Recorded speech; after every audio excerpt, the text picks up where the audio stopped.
Hello बच्चों, चलिए प्रश्न को पढ़ते हैं और समझते हैं। दर्शाइए कि वर्गमूल के अंदर है आपका माइनस का 25 गुणा वर्गमूल के अंदर माइनस का 49 बराबर माइनस का 35 होता है। बताओ, तो इस कथन को हमें सिद्ध करना है। कथन को सिद्ध करने से पहले प्रश्न के लिए बच्चों हम मुख्य अवधारणा देख लेते हैं। तो प्रश्न की मुख्य अवधारणा, जिसकी सहायता से हम इस प्रश्न को बच्चों हल करेंगे। ठीक है, तो देखो मुख्य अवधारणा में बच्चों हम आयोटा को लिखेंगे और उसके कुछ गुणों को समझेंगे। तो देखो बच्चों, हम जानते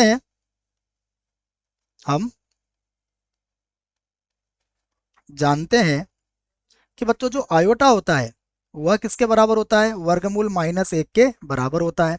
तो बच्चों यहाँ से देखो, अगर हमने इसके दोनों पक्षों का वर्ग कर दिया तो क्या बन जाएगा हमारे पास? ये होगा आयोटा की घात 2 बराबर हो जाएगा हमारे पास माइनस एक। ठीक है बच्चों, इसी प्रकार हमें पता है कि आयोटा की घात 3 जो होता है वह आपका माइनस आयोटा के बराबर होता है, और जो आयोटा की घात 4 होगा बच्चों वह एक के बराबर होगा। तो यह बच्चों कुछ मुख्य उदाहरण में बातें हैं जो आपको इस प्रश्न के लिए याद होना चाहिए। चलिए बच्चों, प्रश्न में जो सिद्ध करना है उसको लिखते हैं। देखो क्या सिद्ध करना है हमें, तो हमें सिद्ध करना है, लिख लेते हैं हम, सिद्ध करना है। बच्चों हमें सिद्ध करना है वर्गमूल के अंदर है हमारा माइनस का 25, ठीक है, और गुणा फिर वर्गमूल के अंदर है हमारा माइनस का 49। तो बराबर हमें कितना लेके आना है? माइनस का 35 लेके आना है बच्चों। तो हम क्या करते हैं, इसका बायां पक्ष ले लेते हैं। देखो, तो अब हम इसका बायां पक्ष लेते हैं। बायां पक्ष, तो बायां पक्ष हमारे पास है वर्गमूल माइनस का 25 गुणा वर्गमूल माइनस का 49। ठीक है बच्चों, देखो इसके गुणनखंड कर लेते हैं बच्चों। जब इसके गुणनखंड करेंगे तो क्या आ जाएगा? ये देखो, ये होगा वर्गमूल के अंदर माइनस का 1 गुणा 5 और गुणा 5, ये हमने इसके गुणनखंड कर लिए।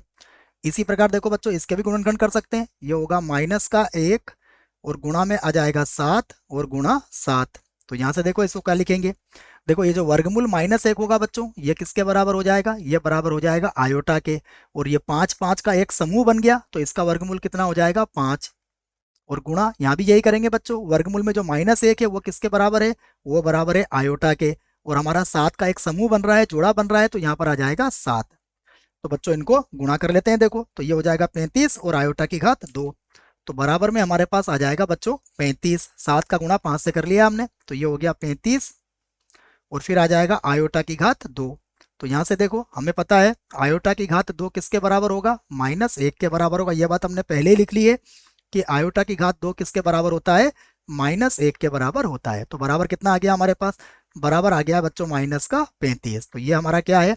ये हमारा है दायां पक्ष। हम यहाँ पर लिख सकते हैं दायां पक्ष। ठीक है, तो दायां पक्ष बच्चों हमारा आ चुका है। हम यहाँ पर यह भी लिख सकते हैं कि कथन हमारा क्या हुआ? सिद्ध हुआ। यहाँ पर हम लिख सकते हैं सिद्ध हुआ। ठीक है बच्चों, आशा करता हूँ आपको इस प्रश्न का उत्तर समझ में आया होगा। धन्यवाद।